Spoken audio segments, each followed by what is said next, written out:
हस्तांतर करी सी अन्यत्र जीवे। तेणु समस्त को निरवरा सहित रुहतु, जोगर उपकारिता पर जानतु। योग करने द्वारा कौन उपकार हुए, प्राणायाम करने द्वारा कौन उपाय साम्यक सूचना देवे प्रसन्न भाई। एवं ता परवर्ती आरंभ करने मु प्रसन्न भाई को अनुरोध कर।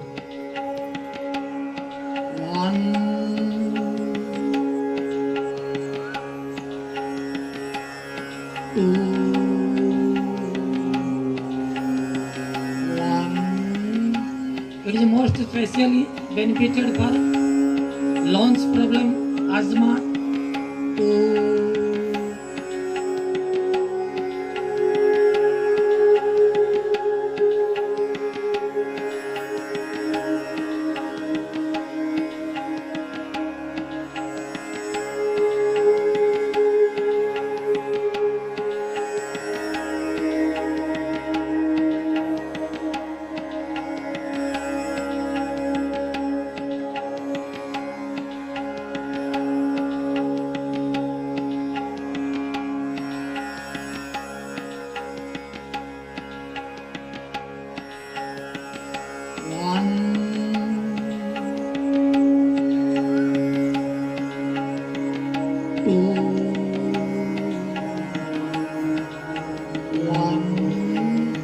It is most especially benefited for lungs problem, asthma,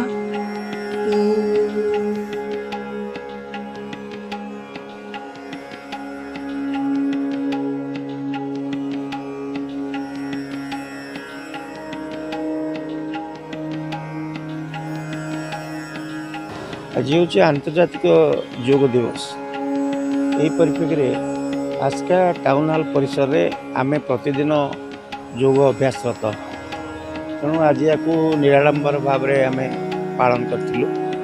ये आतिथ्य भाव में आमर नवनिजुक्ति स्थानीय एसडीपीओ मुख्य अतिथि भाव में जोग देते। सर्वोपरि आम समस्त पूज्य गुरु नमस्य मानव सेवा समितिर प्रतिष्ठाता कहले अत्युक्त हे ना, श्री गणेश दत्त सार से मध्य सम्मानीय अतिथि भाव में उपस्थित थे। एवं योग प्रशिक्षक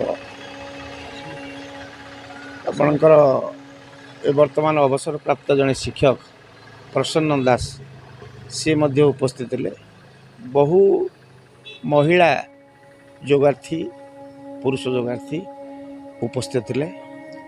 योग उपरे आलोकपात कराइला, कर योग रुह निरोग एवं योग अभ्यास करने द्वारा कौन उपकारिता हुए तापर आलोकपात होता।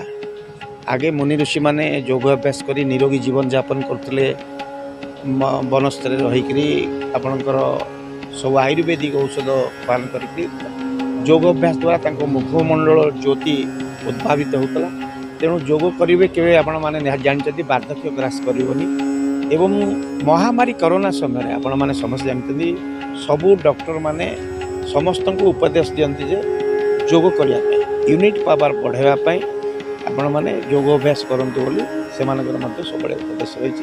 तेणु से परिप्रेक्षी में आज आंतर्जातिक योग दिवस रे आम पातंजलि योग समिति आस्कार समस्त सदस्य माने मनस्थ करी आम ओएस परीक्षा रे आस्कार 3 जन छात्र छात्री उत्तीर्ण होते।